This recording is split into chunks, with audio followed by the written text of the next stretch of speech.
Morning student. चलिए आज हम लोग जो शुरू करने जा रहे हैं वो इलास्टिक डिमांड का इनकम इलास्टिक डिमांड है।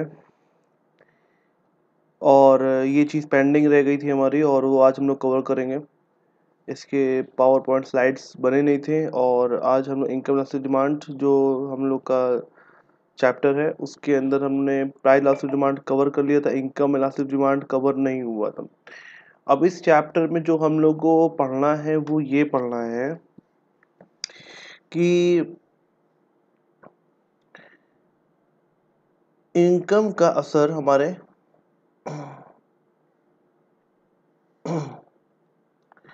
डिमांड पे क्या होता है। इसकी जो मीनिंग है, क्या the percentage change in quantity demand due to percentage change in price of the commodity. According to that topic, whatever changes has been arise in the demand, it is affected by the income. Sorry, यहाँ पे मैंने price लिखा है, यहाँ पे क्या होगा income. Income को इकोनॉमिक्स में वाई से डिनोट करते हैं, ठीक है। क्योंकि वजह है इन्वेस्टमेंट एंड इनकम। इन्वेस्टमेंट को आई कहते हैं और इनकम को वाई से कहा जाता है, ठीक है। तो यहाँ पे क्या लिखा हुआ, income elastic demand is the degree of responsiveness of the quantity demand, change in quantity demand of the good, small change in income of the consumer, ठीक है। तो ये चीज़ का फॉर्मूला बन गया। ई वाई निकालने का फॉर्मूला क्या होता है, percentage change in quantity demand जो परसेंटेज चेंज इन प्राइस। यही इसकी इतनी सी मीनिंग है, ठीक है बस। और इसी को आप लोग को इलैबोरेट करना है। और ऑलरेडी हमने बता चुका है कि परसेंटेज को हम लोग क्या कहते हैं, डिग्री ऑफ रिस्पॉन्सिवनेस चेंजेस कहते हैं। क्या कहते हैं हम लोग, डिग्री ऑफ रिस्पॉन्सिवनेस,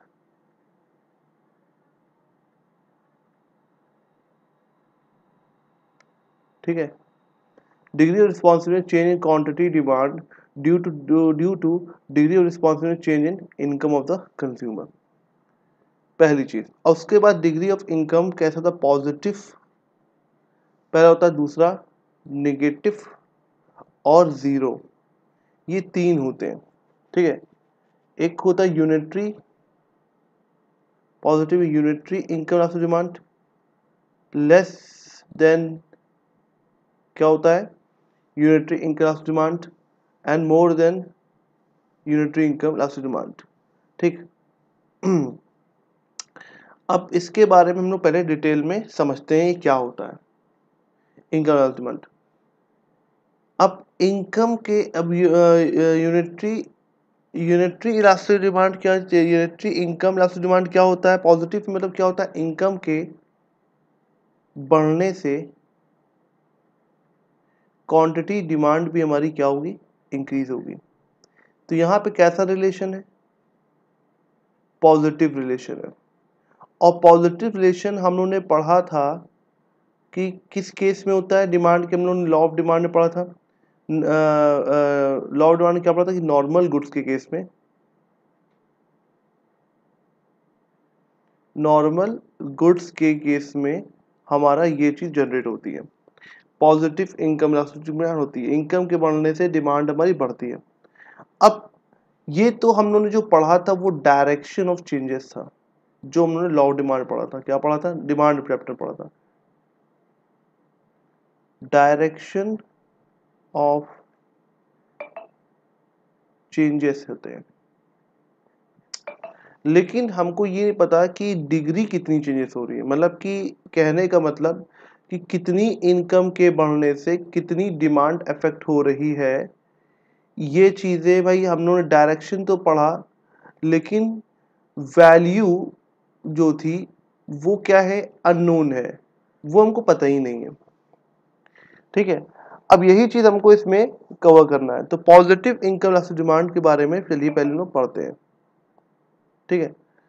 अब पॉजिटिव इनकम क्या होता है, तो income positive income elastic demand क्या होता है, demand for the good positive when with an increase in income of the consumer quantity demand of the goods increases vice versa is a positive किस case में होता है normal goods के case में तो अभी हमने बताया ये चीज अब एक तो इसका हम लोग पहले ग्राफ और टेबल समझते हैं ठीक है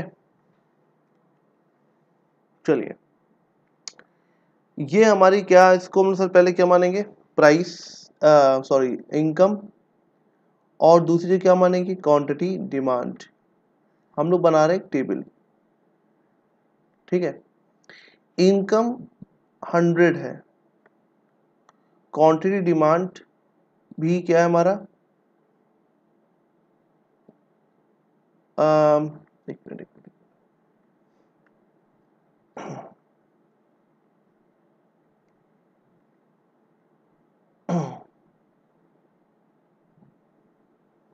ठीक है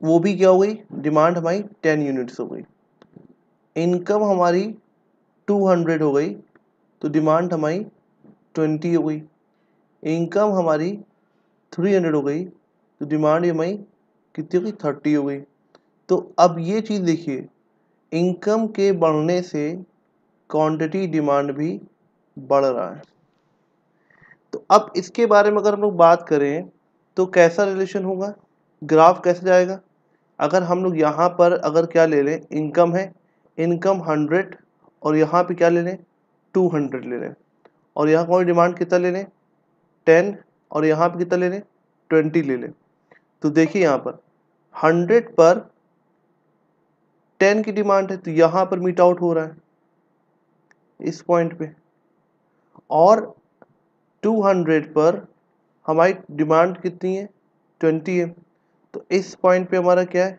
ये तो ये कैसा डायरेक्शन हो रहा है डायरेक्ट रिलेशनशिप को शो कर रहा है डायरेक्ट रिलेशन शो करता है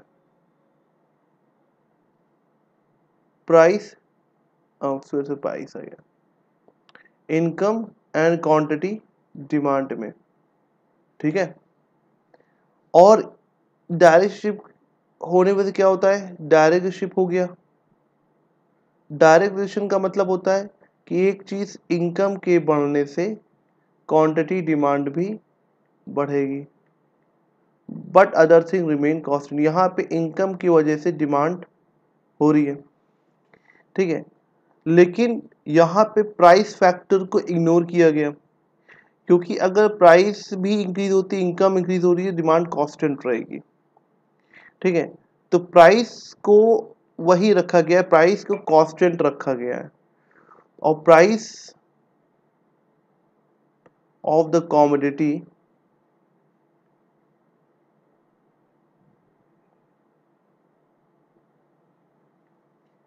रिमेन या ऑब्लिक एज्यूम्ड कांस्टेंट ओके तो प्राइस को कांस्टेंट रख करके अगर इनकम एंड डिमांड की बात करें तो इनकम के बढ़ने से डिमांड बढ़ती है वेदर वो चाहे डिमांड कंज्यूमर गुड्स हो या प्रोड्यूसर गुड्स हो डिमांड भी दो तरीके की होती है एक कंज्यूमर गुड्स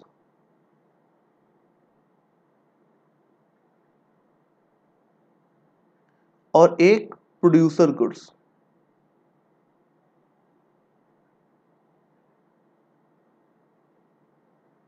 ठीक है कंज्यूमर गुड्स क्या होता है हमारा कंज्यूमर गुड्स फाइनल यूज के लिए होता है जो फाइनली यूज कर दिया जाता है which is use finally consumption कह सकते हैं फाइनली कंजम्पशन ऑफ गुड्स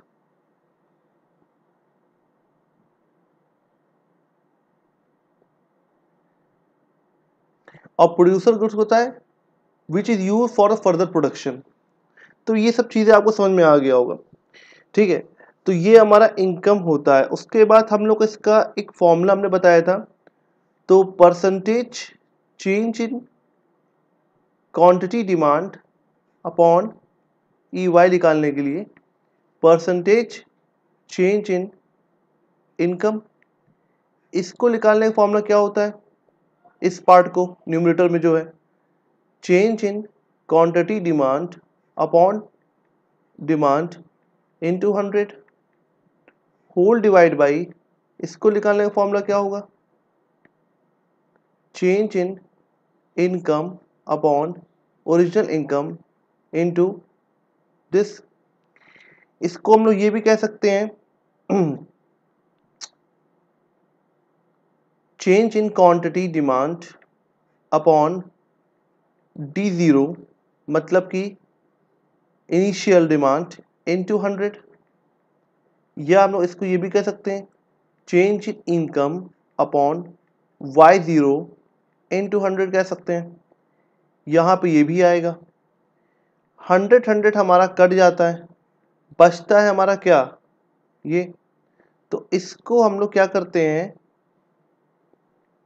इसको मैं यहाँ ऊपर लिख देता हूँ, ठीक है। Change in quantity demand upon demand into, divide का साइन चेंज हो जाएगा, इनटू में जाएगा, रेसिप्रोकल करेंगे, y upon change in y। ये इसका ड्राइव फॉर्मूला आ गया। इस फॉर्मूले में हम लोग इस वैल्यू जो हम लोग टेबल बनाया वो लिखते हैं, ठीक है। अब यहाँ पर क्या है 100 चेंज इन डिमांड कितना है? देखिए यहाँ पे आप डिफरेंस कितना है, 100 का है, तो 100 लेंगे।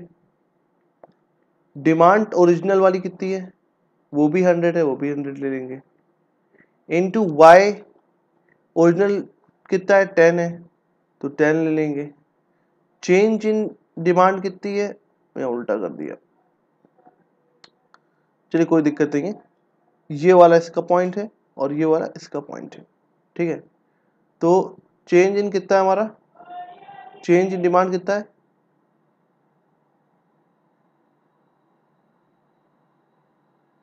10 का। तो भाई 0 0 कट गया, ये डबल 0 कट गया, तो EY कितना आ गया? 1 आ गया। तो EY is equal to K is equal to क्या हो गया? 1, ठीक है। तो EY 1 होता है तो यूनिटरी क्या कहलाता है? यूनिटरी इनकम इलास्टिक कहलाता है। क्या कहलाता है? यूनिटरी इनकम इलास्टिक डिमांड कहलाता है, ठीक है। अब दूसरा एग्जाम्पल ले लें। ये दूसरा एग्जाम्पल क्या होगा?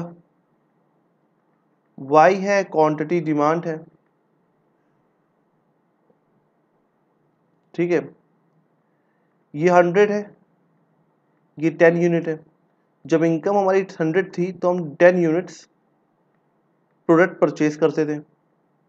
जब इनकम हमारी 200 हुई तो हमने इसको 12 यूनिट परचेज किया।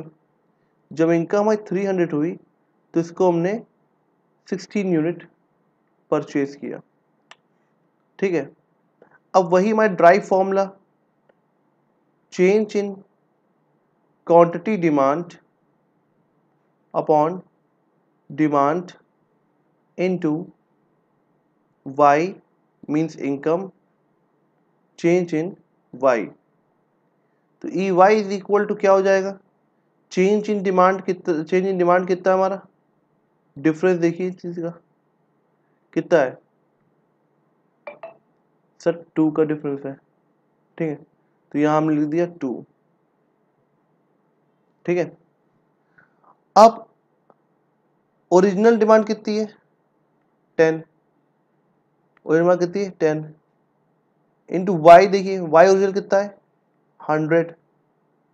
100 चेंज इन कितना है हमारा?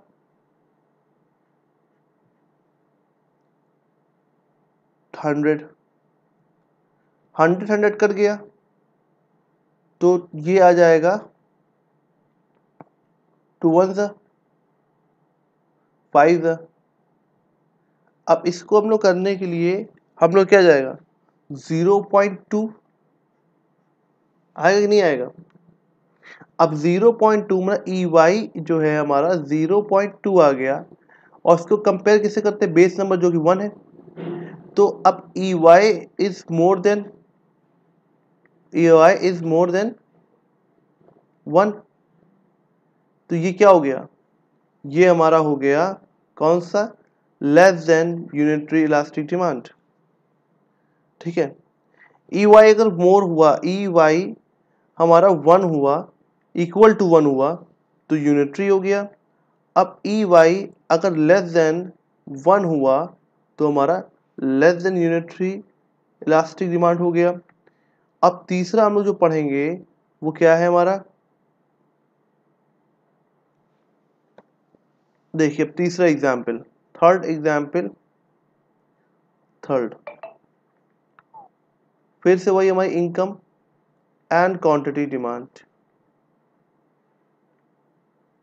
वही इनकम 100, उसमें मैंने परचेस किया 10, 200 हुआ तो हमने परचेस किया कितना, 24, और 300 हुआ तो हमने परचेस किया 40 यूनिट।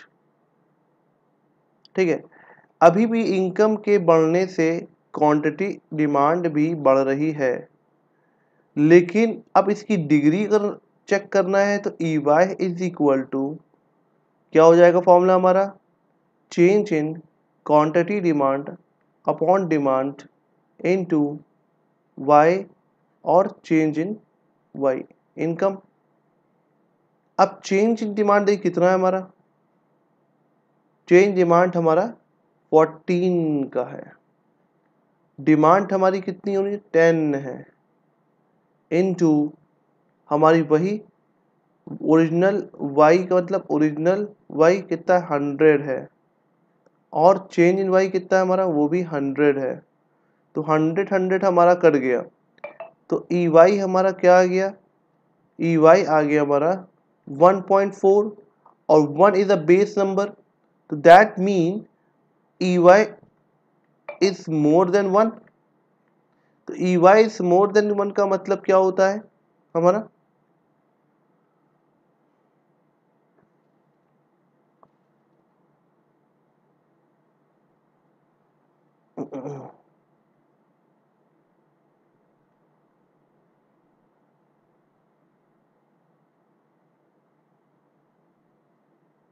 ई वाई का मोर क्या हुआ, more than unitary elastic demand,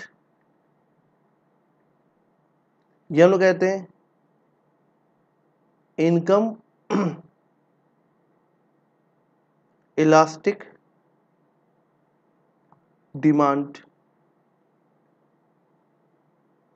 तो इसमें फॉर्मूला क्या होता है, percentage change in quantity demand more than percentage change in income, ये इसकी फॉर्म मीनिंग बन गई। और यहाँ पे क्या फॉर्मूला मीनिंग बनी हमारी,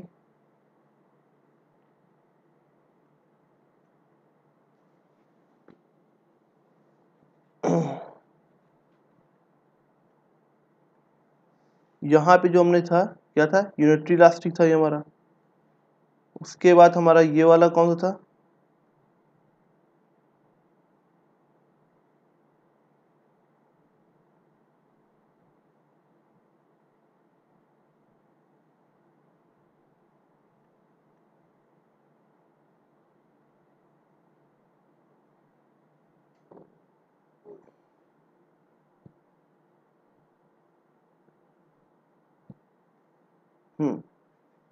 यूनिटरी इलास्टिक हो गया, और ये वाला हम लोगों ने कर लिया कवर मोर, इस पे ई वाई मोर देन 1 होता है।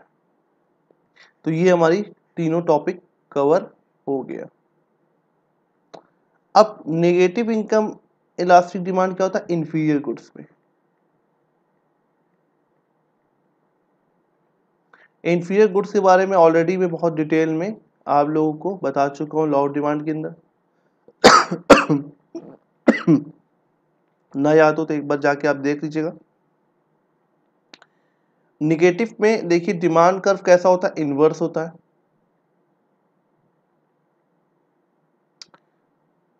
और इनवर्स होने का रीजन क्या होता है,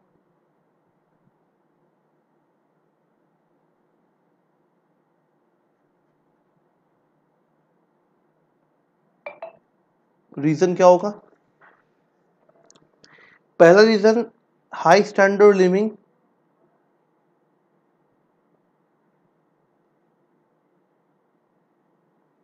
ऑफ लिविंग प्लस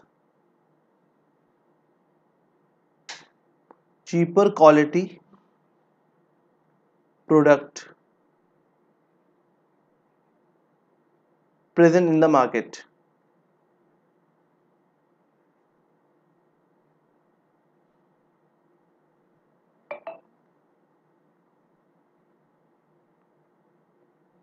अगर ये दोनों होगा कि एक सोसाइटी है जहां पर स्टैंडर्ड लिविंग हाई है और वहां के प्रोडक्ट चीपर क्वालिटी के, तो इनकम के बढ़ने से क्वांटिटी डिमांड कम हो जाएगी ड्यू टू इट inferiority।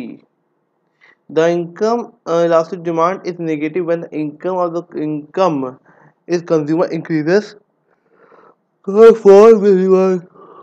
ठीक है, ये होता है निगेटिव होता है।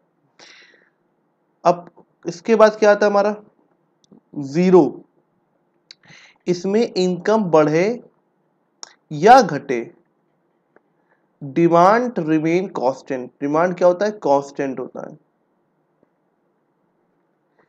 तो इसमें फॉर्म हो गया percentage change quantity, percentage quantity demand remain constant whether the income increase और डिक्रीज। बस यही चीज आपको लिखना है। तो हम लोगों ने ये तीनों टॉपिक कवर कर लिया है। नेक्स्ट लेक्चर में हम लोग और डिटेल में पढ़ेंगे।